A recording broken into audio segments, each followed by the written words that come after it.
Hello everyone, welcome to another important video, and in this video I am continuing the top 100 quantitative aptitude question that are useful for upcoming Z 2026 examination, and this is the video number 3. So if you have missed the earlier two parts, you can find the link of those in the description, and you can join my Telegram group as well where you can find the soft copy of the content, right? और उसके बाद जो playlist है you can follow that playlist also, right? So without wasting much time, let's solve for the first question. So we have the question in front of you that how many four-digit numbers with non-zero digits have sum of their digits 12. Before going for the solution, आप इनको खुद से भी एक बार try करिए so that you can reach to the solution के जहाँ पे आपको लगता है या तो ये सॉल्व हो जाएगा या तो स्टक हो जाएंगे, राइट? क्योंकि इट इज बेटर कि हम सॉल्यूशन देखें तो पहले हम ट्राई करें, राइट? तो क्वेश्चन बोलता है that we have four digit number like A B C D, and A B C D जो है all are greater than zero. हाँ, this same non zero digit, right? तो they can be greater than equals to 1, है ना? और दूसरी condition है कि 9 से नीचे तो सब कुछ हो सकता है भाई. ये कंडीशन है, मतलब 1 को मैं किसी डिफरेंट कलर से लिख देता हूँ, राइट? मतलब 1 और 9 के बीच में सारे डिजिट्स हो सकते हैं, ऐसा उसने बोला है, राइट? और सम ऑफ डिजिट 12 होना चाहिए. तो अगर हम सम ऑफ डिजिट की बात करते हैं तो a plus B plus C plus D, it has to be 12. Then how many numbers are there, right? तो this is very classical problem where I am giving 12 chocolates. You can consider 12 chocolates because it is not given कि किसको कितना देना. आपके पास बराबर बराबर chances हैं among the 4 students, right? But यहाँ पर बस एक कंडीशन है जो उसने बोला है कि सारे के सारे नॉन जीरो है, राइट? तो हम क्या करेंगे, गिव 1 टू ईच. सबको एक एक कम से कम दे दो. नॉन जीरो का मतलब है कि सबको एक एक दे सकते हैं, तभी तो जाके फिर वो जो नॉन जीरो वाली कंडीशन है फुलफिल हो जाएगी. तो इन दैट सिनेरियो अगर मैं सबको एक एक देता, if I give 1 to each, so I left with only 8 digits. हाँ, जो सम बचेगा वो 8 का बचेगा. मतलब आपको चारों का सम 8 करना है. अब आपको चारों का सम 8 करना है, ये कंडीशन है, बिकॉज हमने सबको एक एक दे दिया, राइट? एक ए को दे दिया, बी को दे दिया, सी को. तो नॉन जीरो बनाना भाई, आप कम से कम सबको एक तो देंगे ना. 12 चॉकलेट है, 4 लोगों में डिवाइड करना, सबको एक एक देनी है, तो कम से कम एक एक देकर पहले नक्की करो, उसके बाद देखते हैं आगे क्या करना है, ठीक है? तो ये कंडीशन आ गई. तो हमको ऐसा करना है कि इन कंडीशंस को कि अब 8 चॉकलेट्स हैं जो कि आइडेंटिकल हैं और आपको 4 लोगों में डिस्ट्रीब्यूट करना है. तो there is a very simple formula that n plus r minus 1 C r minus 1, ठीक है? तो ये कम से कम आपको फॉर्मूला लगाना है when no constraint is given. तो अब कोई कंस्ट्रेंट नहीं है ना. तो अगर कोई कंस्ट्रेंट नहीं है मतलब आप किसी को जीरो भी दे सकते हो. A can take zero also because आपने कम से कम उसको 1 तो दे ही दिया ना भाई. ये समस्या, राइट? तो नाउ आपको 8 वेयर n इज द जो आइडेंटिकल ऑब्जेक्ट्स हैं वो होता है, और जो r होता है वो एक्सेप्टर्स होते हैं ना, जो उस चीज को ले रहे हैं जिसको हम डिस्ट्रीब्यूट कर रहे हैं, राइट? तो यहाँ पे 8 plus 4 minus 1 C 4 minus 1, so this is coming out to be 11 C 3. 11 into 10 into 9 divide by 3 into 2 into 1. तो 3 3 जा 9 एंड 2 5 जा 10. तो 11 इंटू 15 इज 165. तो there are 165 numbers which can be formed जिनका सम ऑफ डिजिट जो है वो 12 हो जाएगा. आई hope it is clear, right? तो ये परमुटेशन कॉम्बिनेशन से हमने कनेक्ट किया. दूसरे भी तरीके हो सकते हैं, हम अलजेब्रा भी लगा सकते हैं, but I find it very easy also. But एक और तरीका है कि अगर आप इसको 1 1 नहीं देना चाहते ना, तो आप डायरेक्ट इस फॉर्मूले को भी यूज कर सकते हैं, because you should know the applicability, कौन सी चीज एप्लीकेबल कहाँ हो सकती है. आप इस डायरेक्ट फॉर्मूले को भी यूज कर सकते हैं, n minus 1 C r minus 1. ये तब लगता है जब कम से कम किसी को एटलीस्ट 1 देना है ना, एटलीस्ट 1 टू गिव. तो ये वही तो कहानी है भाई, सबको कम से कम एक तो देना पड़ेगा. तो मैं इस फॉर्मूले को भी डायरेक्टली यूज कर सकता हूँ.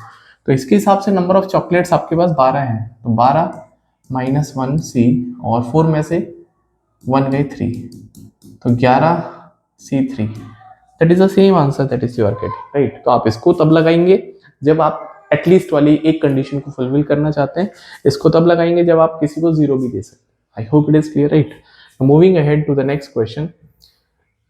एक और इंटरेस्टिंग क्वेश्चन है that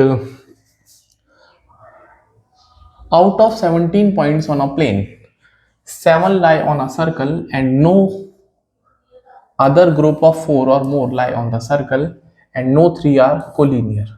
Find maximum circles that can be drawn such that each circle passes through at least 3 of the given point. बहुत इंटरेस्टिंग क्वेश्चन है and you should try this question and before going for the solution, right?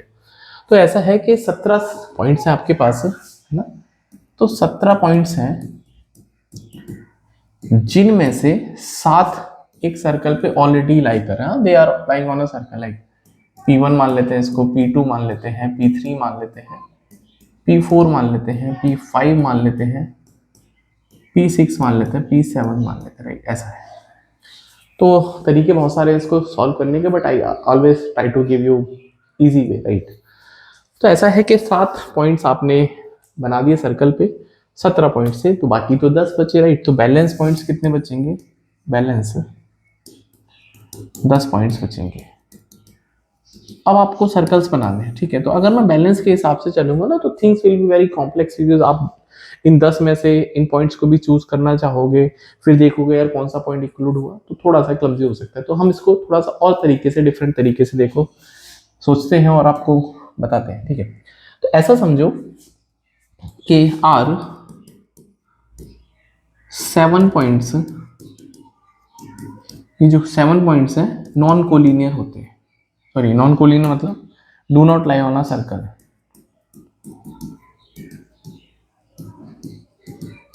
मतलब अगर ये सारे के सारे 7 point circle पे नहीं लाई करते तब क्या सिनेरियो होता? तब तो ये सिनेरियो होता, उसने बोला ही है कि दैट नो 3 आर कोलिनियर, तो कोलिनियर तो कोई भी पॉइंट नहीं है। तो आप ये बोल सकते हो कि 17 पॉइंट्स फिर आपके पास नॉन कोलिनियर हो जाते हैं। बिल्कुल सही बात है ना, 17 पॉइंट्स नॉन कोलिनियर है। अभी पंगा क्या है कि 17 पॉइंट्स तो नॉन कोलिनियर है, और जब आप सर्कल की बात करते हो तो डेफिनेटली सर्कल 3 पॉइंट से पास कर सकता है। आपको कैसे पता चलेगा? देखो, अगर आपके पास कोई भी रैंडम 3 पॉइंट्स में देता हूं और आपको एक सर्कल बनाना है, आपको कुछ नहीं करना, इन दोनों को कनेक्ट करिए और इन दोनों को, किन्हीं भी दो को कनेक्ट कर लीजिए और इनका परपेंडिकुलर बाइसेक्टर बनाइए। तो जहां पे ये परपेंडिकुलर बाइसेक्टर ना कट करता है, वहां से सेंटर, जब आप समझेंगे इसको सेंटर समझ के, तो there will be a circle जो कि यहाँ से ऐसे पास हो जाएगा, राइट। तो ये सर्कल बनाने का फंडा होता है, राइट। मतलब कि अगर ये सारे के सारे 17 पॉइंट्स नॉन कोलिनियर होते तो कहानी ये होती है कि फिर आपको सर्कल ही बनाने होते हैं, ठीक है, बना देते हैं। तो ऐसा ही टोल यू कि सर्कल 3 पॉइंट से पास होना चाहिए ना, उसने बोला है दैट एटलीस्ट कम से कम 3 पॉइंट से तो पास होना चाहिए, 4 से भी हो सकता है, कोई दिक्कत नहीं है। तो अगर मैं 17 पॉइंट में से 3 को सेलेक्ट कर लेता तो मेरा तो सर्कल बन जाता, कोई दिक्कत नहीं है। लेकिन हमने कुछ सर्कल लूज कर दिए, क्यों? क्योंकि जो 7 पॉइंट्स है ना, तो सर्कल पे ही बैठे हुए हैं, तो यहाँ पे अब आप और सर्कल ही बना सकते हैं। इनसे पास होता हुआ एक यूनिक ही सर्कल बन सकता है। मतलब हाँ, ये हमारा आई कैन से लॉस है। क्यों? क्योंकि अगर ये बिखरे बिखरे पॉइंट्स होते ना, तो मैं और सर्कल्स बना सकता था मैक्सिमम करने के लिए। तो हमने लॉस कितना कर दिया? 7 में से 3 को हम लॉस करते, क्योंकि ये 7 जो पॉइंट्स है, अगर ये 7 पॉइंट ऐसे होते तो मैं किन्हीं भी 3 4 5 6 हाँ, किन्हीं भी 3 को पिक करके एक सर्कल बना सकता था, बट वो अपॉर्चुनिटी खत्म हो गई। क्यों? क्योंकि already they are on a circle. But एक बेयर मिनिमम जो कंडीशन ये रहा कि एक सर्कल तो कम से कम मुझे मिल ही रहा है भाई, ये तो एक सर्कल मुझे बना के दे रहे हैं ना। तो ये टोटल है, ये मिस्ड है जो हमने मिस कर दिए, और ये आपका है ना लीस्ट ना भाई, कम से कम उतना तो हमको मिल ही गया, दैट्स इट। तो 17 C3 17 इंटू 16 इंटू 15 और 3 into 2 into 1 minus 7 C3 7 into 6 into 5 और 3 इंटू 2 इंटू 1 प्लस 1। तो 7 पंजे 35 प्लस 1 माइनस।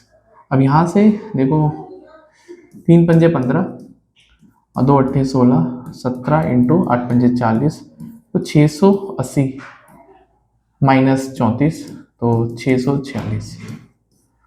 तो we have the option first correct. I hope it is clear, right. बहुत अच्छा क्वेश्चन था, इंटरेस्टिंग क्वेश्चन था, राइट। चलिए आगे बढ़ते हैं नेक्स्ट क्वेश्चन पे। नेक्स्ट क्वेश्चन आप इसको ट्राई करिए, ठीक है। चलिए क्वेश्चन बोलता है आपसे, find the total surface area of a rectangular box if sum of all edges is 12 centimeter and the length of the diagonal is 18 centimeter, right? Set में ज्योमेट्री मेंसुरेशन अच्छी पूछी जाती है। तो बोलता है आपके पास एक रेक्टेंगुलर बॉक्स है। तो रेक्टेंगुलर बॉक्स अगर आप जानते हैं तो ये क्यूबॉइड होता है बेसिकली, ये लेंथ है, ये ब्रेथ है, ये हाइट है। तो सम ऑफ एजेस बोला, ऑल इट्स एजेस, मतलब आपको इन सारे के सारे जो एजेस है ना, जैसे जब आप इनको ज्वाइन करोगे तो एल मिलेगा, यहाँ एल मिलेगा, एल मिलेगा, तो L will be occurring 4 times. ये बहुत इंपॉर्टेंट है, मतलब यहाँ पे आपको सम ऑफ जो एजेस दे रखा है, देर आर 4 एजेस, राइट। तो 4 लेंथ है, 4 ही ब्रेथ है और 4 ही हाइट है। आई होप आपको समझ में आया, राइट भाई, क्योंकि लेंथ कितनी है 4 और हाइट कितनी है, देखो 4 हाइट है और ब्रेथ कितनी है 4। इन सब का ऑल इट्स 12, ठीक है भाई, सबकी लेंथ जो सम दे रखा है 12। तो यहाँ से L plus B plus H दोस्तों हो जाएगा 3, ठीक है। तो L plus B plus H 3 हो जाएगा, कोई दिक्कत नहीं है। अगर आप टी एस ए निकालना चाहते हैं इसका, तो टी एस ए होता है क्यूबॉइड का, that is twice of L B, B H और एल एच। यहाँ भी कोई पंगा नहीं है, ठीक है। ये भी तो आपको प्रोडक्ट करना है एल का बी का, फिर बी एच को एल एच ट्वाइस करना है, आंसर आ जाएगा।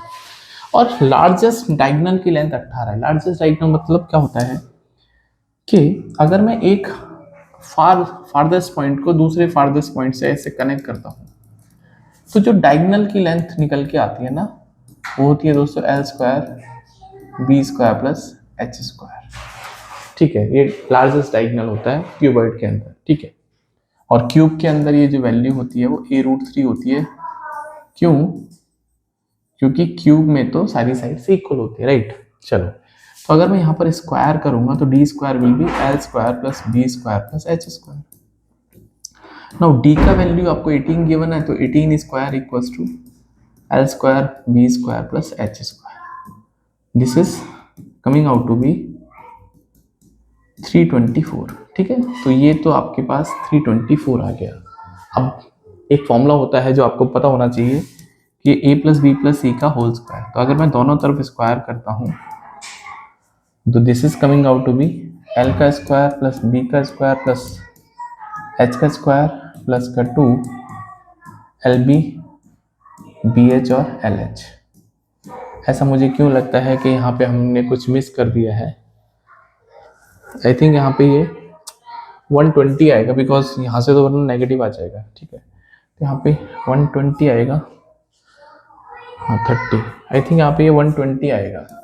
यहाँ पे आपको करेक्शन करना पड़ेगा 120। तो 120 का मतलब यहाँ पे 30 हो जाएगा, ठीक है। तो L प्लस, तो 30 का स्क्वायर करेंगे और ये वाली वैल्यू 324 आ गई, प्लस ट्वाइस ऑफ, ट्वाइस क्यों करना है, यही तो टी एस है भाई, ये तो टी एस से साफ साफ है, तो ये निकालना है, ठीक है। तो टी एस से जो आ जाएगा 30 का स्क्वायर 900 माइनस 324, तो लास्ट में 76 आएगा, यहाँ बचेगा 8, तो 576, ठीक है। इसका मतलब ये डेटा कुछ और था, बट हमने इसको 120 पे सॉल्व कर दिया। आई थिंक कुछ ना कुछ एरर हुआ है, बट प्रोसीजर आई थिंक आपको समझ में आया होगा। एक बार मैं फिर भी चेक कर लेता हूँ। 444 से हो जाएगा ये 120, 30 हो जाएगा 900 L square plus B square plus H square, ये 324 हो जाएगा, ठीक है। तो आई थिंक कुछ पंगा इसमें हुआ है, पंगा हुआ है, ठीक है। तो इसको हटा के, ऑप्शन को हटा के 576 कर लेते हैं, क्योंकि मुझे लगता है कि यहाँ पे कुछ और नंबर था, और नंबर था तो 126 भी हो सकता है, ठीक है। तो 126 में तो 4 से डिवाइड नहीं होता, 128 हो सकता था। तो 128 में तो बट आंसर आपका कम आता, राइट। ओके कोई बात नहीं, अब क्या कर सकते हैं, मतलब आपने इसको 120 मान लिया, ठीक है। तो उससे आपका लेंथ ऑफ डायगोनल 18 हो गया, ठीक है। तो ये आपके पास आंसर आ गया, ठीक है। लास्ट क्वेश्चन है आई थिंक अभी हमारे पास, लास्ट नहीं एक और होगा, राइट। ये 4th क्वेश्चन है आज की वीडियो का। बोलते हैं an article is marked x%, ठीक है। तो an article is marked x% above the CP, right. तो this you know that this is CP, this is MP and this is selling price. तो ये x% ऊपर मार्क किया है, और जो डिस्काउंट दे रहे हैं माइनस का 2x/3% दे रहे हैं, मतलब discount is a negative term, right. तो discount I will be taking negative, और ये आपका मार्कअप है। 4% का प्रॉफिट कमा रहा है, तो x का वैल्यू 25 और 50 के बीच में लाई करता है, तो आपको 50% ऑफ x निकालना, राइट। तो 50% ऑफ x निकालना है, ठीक है। देख, तो अगर मैं सेलिंग प्राइस पे जाना चाहता हूँ, तो सेलिंग प्राइस जो होगा भैया, अगर मैं इसको 100x मान लेता हूँ, तो दिस इज 104x, ठीक है, 104x। बट ये आपको मिलेगा कैसे? तो पहले आपने क्या किया, x की जगह कोई और नंबर ले लेते हैं, क्योंकि x तो ऑलरेडी दे ही रखा है, तो इसको y या k ले लेते हैं। तो 104k हो जाएगा सेलिंग प्राइस। तो 104k कैसे होगा, 100k में आपने 1 + x/100 किया, और उसके बाद जो वैल्यू आई है आपने उसमें 1 - 2x/ ऐसे कर, ठीक है, ऐसा कर लिया आपने। तो यहाँ से k का तो कोई रोल नहीं बचेगा। थोड़ी देर के लिए x/100 को इस तरह के क्वेश्चंस में t मान लेते हैं। तो ये बनेगा 26, और ये बनेगा 25, और ये बनेगा 1 + k और 1 - 2/3k। अरे यार, k कहाँ, x आएगा, 1 + x और 1 - 2x/3। Is it clear? ठीक है। तो तरीके बहुत सारे हैं, इसको हम नीचे ले जाते हैं। पहले एक क्वेश्चन ये बनेगा 1 - 2x/3 प्लस x माइनस का 2x² ठीक है। ना इसको सॉल्व कर लेते हैं। तो इसको जब हम सॉल्व करेंगे तो x में से 1 + x/3 माइनस का 2x² इक्वल्स टू 26/25। इस 1 को इधर लेके आ जाते हैं, तो ये बनेगा 26/25 माइनस 1 इक्वल्स टू, और यहाँ से 3x - 2x², ठीक है। तो यहाँ से जब आप इसको सॉल्व करोगे तो विल बी गेटिंग 1/25। तो यहाँ बनेगा 1/25 equals to x minus twice of x²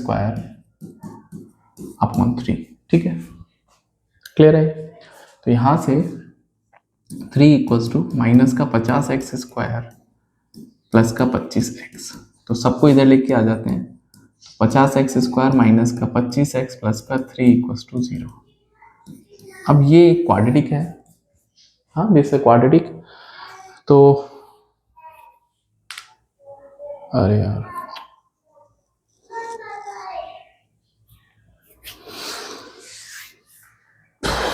वैसे गलत तो नहीं है, बट हमने x/100 को t माना था ना। चलिए, तो यहाँ पर हमको t लेना पड़ेगा। वैसे क्वेश्चन में कोई फ्लॉ तो नहीं हुआ, क्योंकि मैंने जनरली x में ही आता है ये, कोई बात नहीं। हाँ, तो क्वाड्रेटिक आपके t में बनेगी, कहने का मतलब ये। तो ये बनेगा 2t स्क्वायर और t 2t स्क्वायर और 2t स्क्वायर और t और 2t square t square t, ठीक है। अब 150 के फैक्टर जो 25 आए, तो 150 के फैक्टर जो 25 आ सकते हैं, तो आपको ऐसा लिखना है, ठीक है।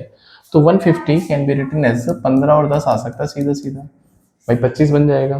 तो आप इसको लिख सकते हैं 50t square 50t square minus का 15t माइनस का 10t प्लस 3 इक्वल्स टू 0। तो यहाँ से दोस्तों हम 5 कॉमन ले सकते हैं t के साथ में, तो 10t - 3, 1 कॉमन ले सकते हैं 10t - 3 इक्वल्स टू 0, राइट। तो यहाँ से 5t - 1 इक्वल्स टू 0 बनेगा। तो यहाँ से t का वैल्यू 1/5 आ जाएगा।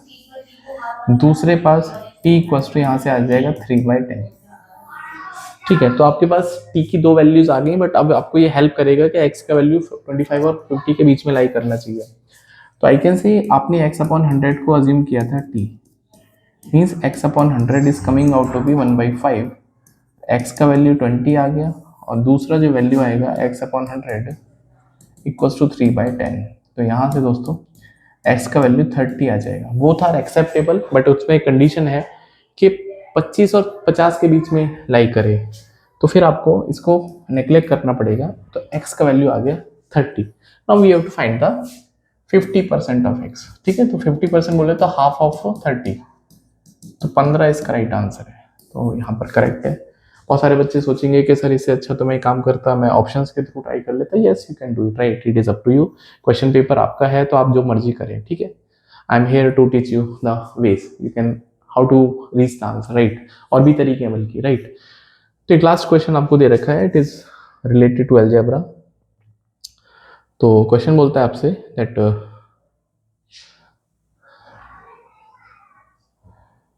हाँ, X square plus X plus one equal to zero. तो आपको इसकी वैल्यू बतानी है किसके इक्वल हो सकती है, राइट।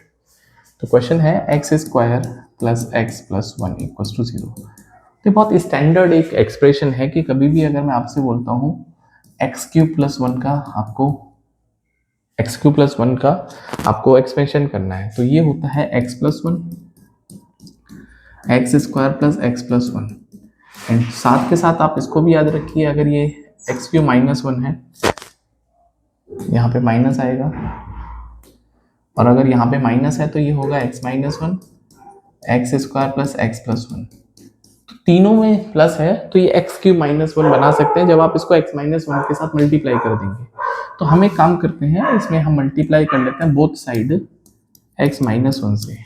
तो जब दोनों तरफ मल्टीप्लाई करोगे तो यहाँ से आपको मिलेगा x cube minus one equal to zero. तो यहाँ से एक्स क्यूब की वैल्यू दोस्तों मिलेगी वन के इक्वल, मतलब x की पावर 3 1 है तो x की पावर 6 भी 1 होगा, राइट। तो यहाँ पे आपको जो वैल्यू निकालनी है x की पावर 2018 प्लस x की पावर 2019, ठीक है। तो क्या ये 3 से डिवाइड हो रहा है, ठीक है। तो यहाँ से जब आप इसको 3 से डिवाइड करोगे तो ये बनेगा आपके पास 8 9, दो रिमाइंडर आ जाएगा, ठीक है। मतलब x की पावर 3 6 18, मतलब x की पावर क्यों 3 6 18, और बचेगा आपके पास 67 दिया इंटू एक्स का स्क्वायर प्लस। सिमिलरली यहाँ पर आप देखोगे तो यहाँ पर 9 और ये भी पूरा पूरा डिवाइड हो रहा है, एक्स क्यूब की पावर 3 6 18 ऐसा। तो यहाँ पर एक्स की पावर 0, तो एक्स की पावर 3 का वैल्यू तो 1 है, तो 1 इंटू एक्स स्क्वायर, और यहाँ पे बनेगा दोस्तों ये 1 बन जाएगा, क्योंकि 1 की पावर 673 इंटू एक्स की पावर 0 1 होता है। तो यहाँ से जो रिजल्ट आ रहा है वो एक्स स्क्वायर प्लस वन आ रहा है, ठीक है। अब आपके पास जो गिवन कंडीशन है एक्स स्क्वायर प्लस वन, यहाँ से जो कंडीशन गिवन है X square plus X plus one, ये तो जीरो है। तो यहाँ से एक्स स्क्वायर प्लस वन की जो वैल्यू आएगी वो माइनस एक्स आ जाएगी। ऑप्शन नंबर यहाँ पे गिवन है, नहीं गिवन आपको, ऑप्शन नंबर 3 गिवन है, राइट। और ये जेड का पी वाई क्यू है। मजे की बात ये है जेड का पी वाई क्यू है तो आप इसको माइनस एक्स के इक्वल कर सकते हैं। That is the answer.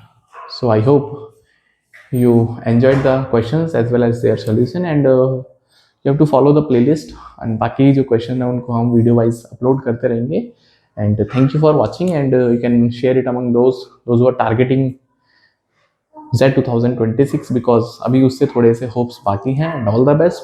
PDF जैसा मैंने बताया मेरा टेलीग्राम ग्रुप है वहाँ पे अवेलेबल है। So see in the next video, till then bye, take care.